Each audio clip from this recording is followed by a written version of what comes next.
चला तर मंडळी, आज बनवूयात भोपळ्याची अप्रतिम अशी कोफ्ता करी। भोपळा न खाणारे सुद्धा या रेसिपी नंतर लगेच खायला लागतील, एवढी टेस्टी अशी कोफ्ता करी तयार होते। हे कोफ्ते तुम्ही कोरडेही खाऊ शकता, खूप छान लागतात।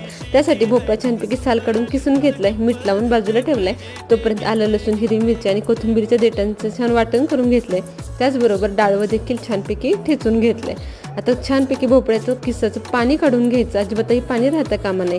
यामध्ये तीळ, आलं, लसूण, कोथिंबीरीचं वाटण, त्याचबरोबर डाळवं, कोथिंबीर, लाल तिखट, धना पावडर हे सगळे मसाले घालायचे। बेसन पीठ घालायचं, मीठ आता घालायचं नाही कारण मीठ अगोदर आपण घातलं होतं। छान मिक्स झालं की त्यामध्ये चिमूटभर खाण्याचा सोडा घालायचा आणि छानपैकी ह्याचे छोटे छोटे कोफ्ते करून घ्यायचे।